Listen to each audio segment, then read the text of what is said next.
Why dip it up when you can dive right in? Why let things simmer when you can cook up a storm? Why live life in half measures when you can live it to the brim?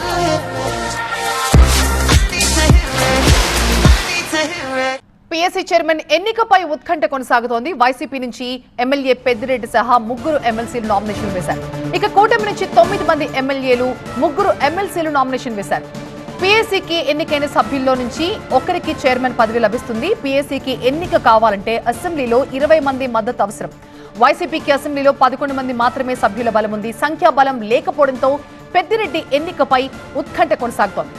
Public accounts కమిటీలో మొత్తం 12 మంది సభ్యులుంటారు. అందులో 9 మంది ఎమ్మెల్యేలు, ముగ్గురు ఎమ్మెల్సీలు ఉంటారు. PSC chairman కావాలంటే ముందు సభ్యుడిగా ఎన్నిక కావాల్సి ఉంటుంది.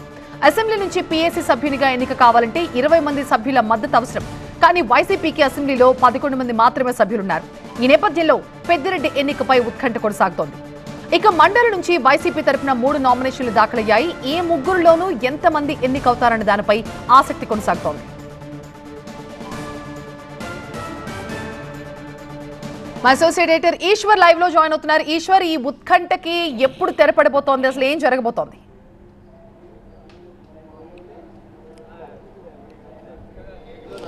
ఆల్ ఆఫ్ సడన్ రైజ్ అయిన ఉత్కంఠగా దీన్ని భావించాల్సి ఉంటుంది. ఎందుకంటే పిఎస్సి పబ్లిక్ అకౌంట్స్ కమిటీ అన్నది సాధారణంగా అపోజిషన్ లీడర్స్కి ఇస్తూ ఉంటారు అన్నది గతంలో జరిగిన ఆనవాయితీగా సాంప్రదాయంగా కొనసాగుతూ వచ్చింది. కానీ ప్రస్తుతం ఇప్పుడైతే ఎవరైతే వైసీపీకి సంబంధించి అపోజిషన్ లీడర్కి ఇవ్వడానికి అధికార పార్టీకి అంత సుముఖంగా వ్యక్తం చేయట్లేదు. ఎందుకంటే ఒకవేళ అపోజిషన్ పార్టీకి ఇవ్వాలన్నా కూడా వాళ్ళు సభ్యులుగా ముందు ఎన్నికైతే ఆ తర్వాత ఆలోచిస్తాం.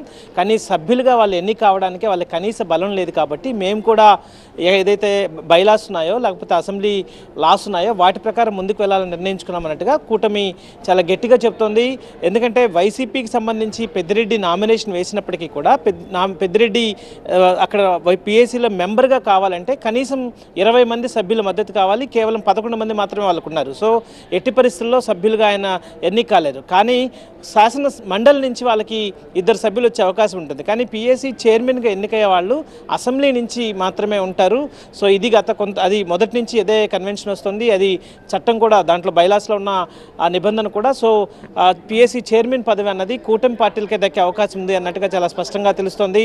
మొదట పిఎస్సీకి ఒకవేళ అపోజిషన్కి ఇస్తారేమో అన్న ఉద్దేశంతో పెద్దిరెడ్డి దాన్ని నామినేషన్ వేశారు. కానీ నామినేషన్ వేసినప్పటికీ పెద్దిరెడ్డికి కౌంటర్గా తెలుగుదేశం పార్టీ 9 మంది సభ్యుల్ని అక్కడ నామినేషన్ దాఖలు చేయించింది. మొత్తం 175 మంది సభ్యులున్న అసెంబ్లీలో ఒక్కొక్క 175/9 మొత్తం 9 మంది కావాలంటే ఒక్కొక్కరికి 20 కావాలి. కాబట్టి ఎట్టి పరిస్థితుల్లో పెద్దిరెడ్డి పిఎస్సీ సభ్యులుగా ఎన్నికయ్యే అవకాశమే లేదు. సభ్యులుగా ఎన్నిక కాకపోతే చైర్మన్గా పరిగణలోకి తీసుకునే ప్రశ్నే ఉత్పన్నం కాదు. సో ప్రస్తుతానికైతే ఇప్పుడు వస్తున్న సమాచారం ప్రకారం మొత్తం కూటమి నుంచే పిఎస్సీ చైర్మన్ ఇవ్వాలి. అయితే కూటమిలో ఎవరెవరికి ఈ అవకాశం ఇచ్చారు, ఎవరెవరు నామినేషన్ వేశారన్న వివరాలను ఇంకా కూటమి పార్టీలు బయటపెట్టలేదు. మరి కాసేపట్లో ఆ పేర్లు ఇస్తామని చెప్తున్నారు. సో జనసేనకు సంబంధించి ఈసారి పిఎస్సీ పదవి దక్కుతుందన్న స్పెక్యులేషన్స్ కూడా నడుస్తున్నాయి. సో మొత్తానికైతే ఈసారి ఖచ్చితంగా పిఎస్సీ చైర్మన్ పదవి విషయంలో మాత్రం కొంత ఉత్కంఠ నెలకొనుంది. అధికార పార్టీ కూటమి పార్టీలు ఏ విధంగా స్పందిస్తాయో చూడాల్సిన అవసరం ఉంది. ఈ సాయంత్రం 4 గంటల వరకు స్క్రూటినీకి టైం ఉంటుంది. 5 గంటలకి దానికి సంబంధించిన రేపు ఎన్నికకి సంబంధించి ఏర్పాట్లకు సంబంధించి అధికారికంగా ప్రకటన వచ్చే అవకాశం ఉంది. సో సాయంత్రం వరకు ఈ ఉత్కంఠ కొనసాగే అవకాశం ఉంది. అయితే ఖచ్చితంగా కూటమి పార్టీలు మాత్రం ప్రతిపక్షానికి ఈసారి పిఎస్సీ చైర్మన్ పదవి ఇచ్చే అవకాశం లేదన్నట్టుగా చాలా స్పష్టంగా చెబుతున్న పరిస్థితి కనిపిస్తుంది. అందుకు మేము డెమోక్రటిక్గానే వెళ్తున్నాం. అక్కడ సభ్యుల సంఖ్య వాళ్ళకి లేదు కాబట్టి వాళ్ళు కనీసం సభ్యులుగా ఎన్నికైతే ఆ తర్వాత చైర్మన్గా ఇస్తాం. కానీ సభ్యులుగా ఎన్నికయ్యే అవకాశమే లేదు కాబట్టి చైర్మన్ పదవి ఇచ్చే అవకాశం కూడా లేదన్నట్టుగా కూటమి పార్టీల నుంచి వినిపిస్తున్న మాటగా కనిపిస్తుంది.